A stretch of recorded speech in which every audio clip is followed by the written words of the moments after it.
Sony just released a secret PS5. We've got some awesome PlayStation news today, like Sony teaming up with Netflix to take on Game Pass, and there's some great sales going on right now that you're not going to want to miss. It's clear at this point that Sony knows there aren't exactly a ton of PS5 games to play on the PS5 right now, so they've discounted so many awesome PS4 games that I think are at their best prices ever. The sale runs through Wednesday, July 21st, so you actually have a little bit to get these games, and right now you can get Resident Evil 7, Resident Evil 2 Remake, and The Last of Us Remastered for $10 each. You can spend 30 bucks and get 3 of the best survival horror games ever made. That's pretty awesome. You can also get Wolfenstein 2 for $12, which is an awesome deal. You can get the XCOM 2 collection for 30 bucks, which is also pretty good. I really like that game. And if you haven't played Doom Eternal, you can get that game for $30 on the PS5 with that brand new PS5 upgrade. Now, the reason I said if you've never played Doom Eternal before is because if you played it on PS4 and you get the PS5 upgrade, you actually can't transfer your save. So that's kind of annoying because getting through that game is pretty tough, especially on the higher difficulties. So again, if you've never played Doom Eternal, totally worth 30 bucks. The new PS5 upgrade looks amazing and it runs awesome. And then for all you JRPG nerds out there, you can also get every single Kingdom Hearts game for $25. So if you haven't played those, that's like 5 million hours of content, roughly, I'm pretty sure. I've never actually looked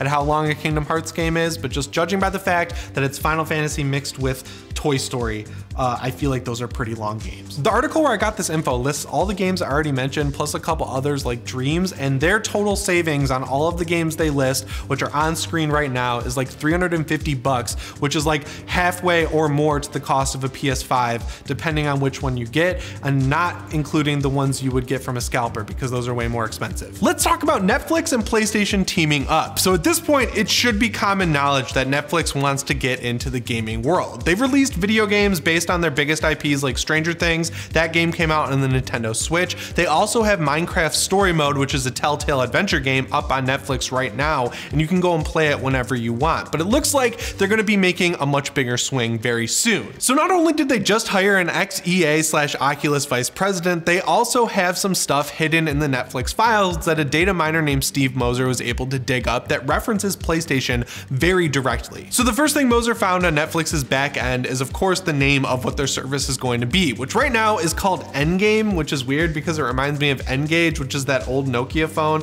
that could play Tony Hawk 1 in smartphone style size. It wasn't very good, but Endgame could be good. The second and even more important thing that he was able to find is a render of 2 DualSenses together with a purple background. Like, it's clearly not a photo of DualSense controllers, it's a render of 2 of them that looks like it could even be a motion background for when you open up Netflix. And finally, the third thing, the biggest thing here that he was able to find is Ghost of Tsushima's Director's Cut's box art on Netflix's back end. Now, a partnership between PlayStation and Netflix has not been officially announced or even referenced in the public, but there is a partnership between Netflix and Sony overall, especially on the movie side. So right now, because of how everything shook out with theaters last year, the basic way that things are going to work for Sony movies now is that after they've been in theaters for I think like 45 days, they're just going to end up on Netflix. That means that something like Spider-Man No Way Home is going to end up on Netflix after 45 days instead of over on Disney+. And on top of that, Sony's been working on this thing called One Sony, where the movie side and the game side are going to talk to each other more, and that's why we're seeing a Last of Us TV show and a Ghost of Tsushima movie coming very soon. And the idea of Netflix and PlayStation partnering to work on a streaming service of some sort to compete with Game Pass honestly is not that surprising to me at this point. I know they have PS Now, right? Everyone's like, PS Now is going to be the competitor to Xbox Game Pass, but when you look at that service, it's clearly an afterthought to Sony. They've done some really cool stuff, like make it so you can download PS4 games directly to your PS4 or PS5 from the service. You can stream some PS3 games, but it's not very good quality. But the weird thing is when they add stuff like Avengers, which has a free PS5 upgrade, to PS Now, and you download that version of the game to your PS5, it downloads the PS4 version straight up. There's no way to upgrade that to the PS5 one in any way. And everyone knows that the biggest issue between Sony and Microsoft when it comes to competing with Game Pass is money. They just don't have enough to be able to afford to fight with Microsoft. Microsoft can spend money on stuff like Outriders. Microsoft can spend money on studios whenever they want.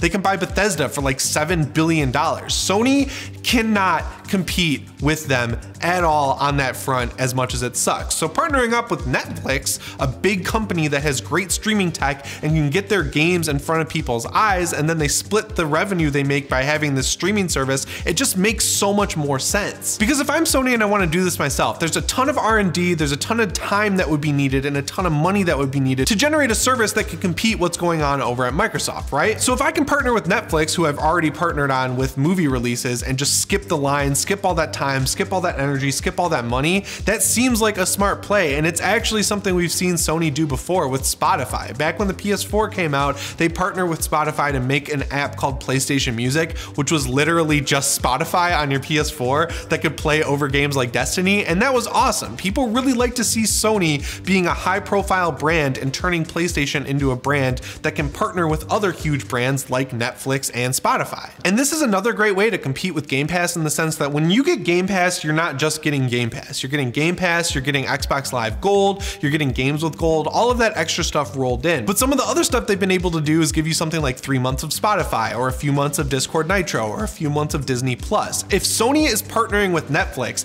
and you can do a subscription that gives you PS Plus, PS Now, and Netflix together, that is an amazing way to compete with Xbox because they just can't beat it for once. Like, Netflix is something that everyone has at this point, and PlayStation Plus is something that literally pretty much every single PlayStation user has. So if you can combine those into one service that lets you not only have Netflix on your PS5, but also when you go on Netflix and other devices, be able to stream something like Ghost of Tsushima directly to your TV, that is an insane feature that Xbox really can't beat. I know they have the xCloud streaming set up on iPhone and Android, and it really is a good service, but it's totally entirely dependent on how close you are to a Microsoft data center. So when I was in Michigan, I tried to load up Destiny 2 on my iPhone and play it with an Xbox controller, and it played like, but then when I came back here to LA where I live and I tried to load up Destiny 2 on my phone, it worked perfectly. Now I don't really need it on my phone here because that's where my gaming computer is, that's where my Xbox and my PS5 are, but still, it's not a great service overall. It could become a great service if Microsoft gets more data centers, but Netflix on the other hand,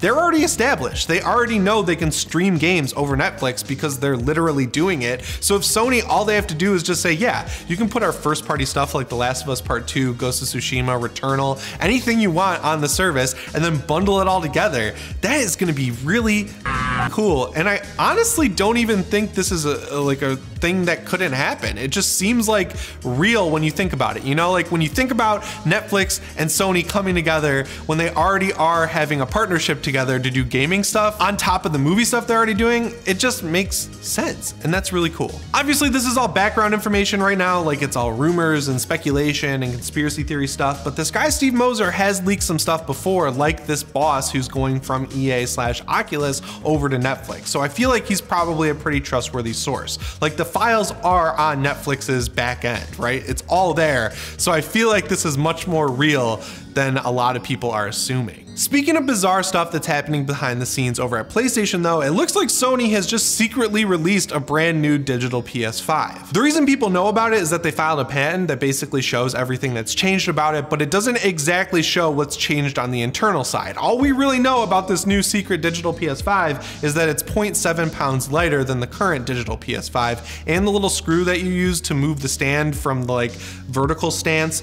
to horizontal stance, you can do it with your finger now. You don't need a coin to start unscrewing it, you know, the lefty-loosey, righty-tighty type stuff. You can just do it with your finger. So that's kind of cool. So there are like a multitude of reasons as to why Sony could be releasing this brand new digital PS5, but the biggest reason I think is cost. Last year when they were spending all this time and money getting as many PS5s together as they could so that they could sell as many as they could when they came out, they were basically using any parts they could find. That's why you're finding different fans and different PS5s. That's why the digital PS5 is essentially just a disc PS5 with a disc drive taken out. It was a messy process that didn't really affect overall how the console worked, but it did affect them on the cost side, definitely. So now that parts are more available, we've already heard that they're going to do more hardware revisions in 2022, but this seems like a great start because it looks like what they're doing is just making a custom chassis for the digital version instead of just taking the disc drive out. And there's a few ways in which this could make the overall cost cheaper, like the big one being you're making it lighter, which doesn't seem like it would make things cheaper on the back back end, but you gotta consider that Sony's gotta pay by weight to ship these things from where they're being made over to America, or over to Europe, or even over to Japan. So if you make each console almost a pound lighter, they're saving a ton of money by shipping it. And I think the big reason as to why they care so much about saving money on these digital PS5s is that they're losing way more money on those than the disc-based PS5. Like every PS5 they sell, they're losing money on it, but by taking out the disc drive and charging $100 less, the disc drive costs like a quarter to put in the PS5 if you make a disc one. So if you take it out and then you take off $100, you're basically taking off $100 more of profit that you're losing by taking a loss on these consoles. So again, if you make it 0.7 pounds lighter, that makes up some of the difference you're losing on each console that you ship. But if you're one of the people who got a digital PS5 and you're like, oh man, they're changing it up now, what's wrong with mine? I really don't think you have to worry. It seems like they're just doing cost saving measures, like again, making the chassis smaller. And this is nothing new. We've seen Nintendo do the exact same thing with the Nintendo Switch, where the launch edition of that console was able to be hacked and you could put emulators on it and stuff like that. And Nintendo realized that the hack was at a hardware level, so no matter how many times they updated the software on the Nintendo Switch, it would be very easy to crack it again. So they put a different chip in it, they fixed that issue, and they re-released the Nintendo Switch with a red box. But really, the only difference was you got some better battery life, it didn't run games any better, it ran them exactly the same, and overall, it was pretty much an identical Switch. So no one would have noticed if they didn't change the box to a weird red one instead of the one they were already using. And I guess the silver lining here is if you're one of the people out there who still hasn't managed to get a PS5, which let's be real, there are a lot of people who still haven't managed to get a PS5, all of these hardware revisions that Sony is making are good for you.